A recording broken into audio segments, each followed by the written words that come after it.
Penguin Random House Audio presents OK, Mr. Field by Katharine Kilalea. Read for you by Nicholas Guy Smith. A house is a three-dimensional answer to the question of how someone can be together with someone in something. Peter Sloterdijk. Each society expects architecture to reflect its ideals and domesticate its deepest fears. Bernard Shume. Summer. Chapter 1. Being in the dark is like being on the inside of one's own body. I woke to several different noises, something being picked up and put down, a tap being turned on and off. "What time is it?" I said. "It's 4 a.m., said Mim. For a moment she was silhouetted in the bathroom door before the light went off and she was reabsorbed into the dark. Outside, the sky was so black that when I looked at it, I was looking at nothing but my memory of the sky. Were it not for the moon shining through the narrow band of windows, I couldn't say whether my eyes were closed or open. The church bells rang 4 times down in the bay.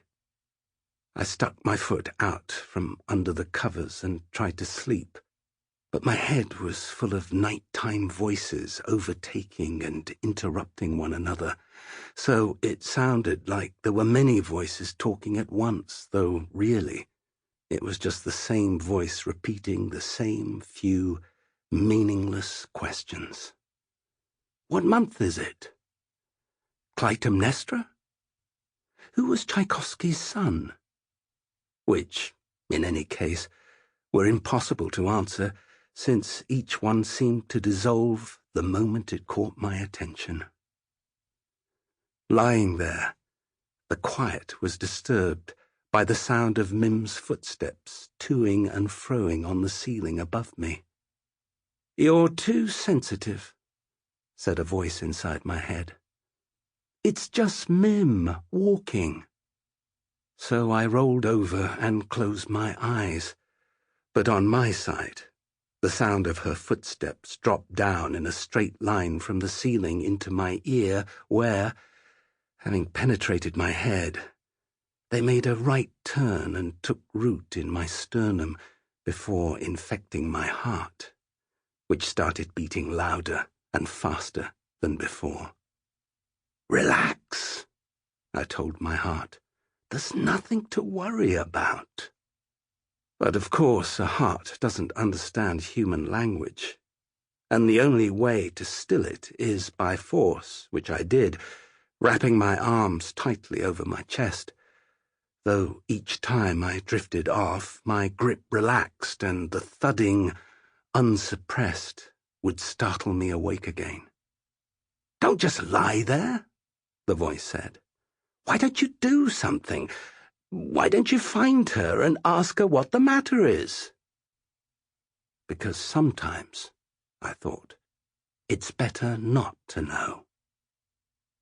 I must eventually have grown immune to Mim's pacing because the church bells rang 5 times in the bay, but by 6 o'clock they'd been incorporated into a dream in which I, in a concert hall, was about to premiere a concerto by a celebrated composer.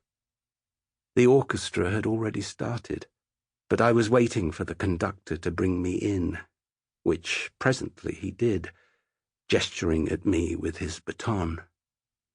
I put my hands on the piano, but when I looked up at the score, all I saw was a jar of peanut butter. The next page had no musical notation either, just more pictures of peanut butter. "Don't just sit there," the conductor hissed. "Do something." So I took my hands off the piano again and said, "Peanut butter." And then, because what else was there to do? I said, "Peanut butter," again. "Peanut butter, peanut butter, peanut butter," I said. And the orchestra, lowering their instruments, started chanting, "Peanut butter, peanut butter, peanut butter," too. The mood of foreboding left over from the dream dissolved the moment it was exposed to the pitiless light flooding through the bedroom windows. I pushed past the mouldy blue plastic curtains separating the bathroom from the bedroom, went to the toilet, and felt empty. It was only 8 o'clock. The church bells rang 8 times in the bay, but I felt disoriented, as though I'd slept right through the day into the following night. The remains of Mim's bathwater were lukewarm, neither hot enough to be comforting, nor cold enough to jolt me out of the fog of oversleeping. I pulled the plug, and the pipes behind the house shuddered and moaned as they drained away the grey water. Like everything in the house, the blue mosaic bath was a replica of the one in the Villa Savoye. The house was one of 3 Villa Savoye doppelgangers. There was the shadow version in Canberra, which was an exact copy but painted black. The mini Villa Savoye in Boston, in which every aspect of the original had been shrunk by 10% to fit the client's budget, and my house, the house for the study of water, which replicated Le Corbusier's in all aspects apart from its location, since the original Villa Savoye overlooks the rural French landscape, while the one in Cape Town overlooked the sea. Everything I knew about Le Corbusier came from a South African academic who, like a number of so-called archi-tourists, had turned up at the house one day as though it were a museum rather than a private residence. She wore a caftan and jangly bracelets and was writing a book, she told me, on Le Corbusier and the Third World. The architect who designed the house for the study of water, Jan Collenbach, had met Le Corbusier during a tour which he and several other architecture students had made of European architecture. They turned up at Le Corbusier's apartment one day, she said, and the old architect had invited them in and said, "Okay," she mimicked his French accent. "So now I will teach you the system." The system entailed a number of rules which Le Corbusier applied to all buildings, regardless of their size or use, like that all buildings should have movable walls, a roof terrace, horizontal windows, and be raised off the ground on stilts. The architecture students, later known as the Johannesburg Group, published articles on Le Corbusier's system in the local journal, South Africa Architectural Record, and applied it to the design of a number of new houses, built mostly for German Jewish immigrants who'd developed a taste for modernism before the war. With their glass walls and external staircases, these houses typified what became known as the Johannesburg style. "The point about the houses," she said. This must have been important because she repeated it several times, "is that they were à la Corbu, but not just meaningless copies. They took his system and synthesized it in a new way."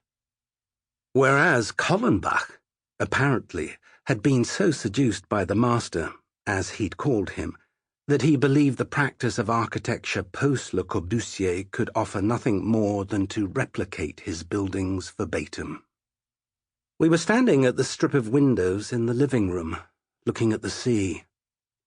"That's why he was ostracized from the inner circle," she said. Then she turned away from the window. "I feel queasy," she said. "The way these windows cut off the ground Sample complete. Ready to continue?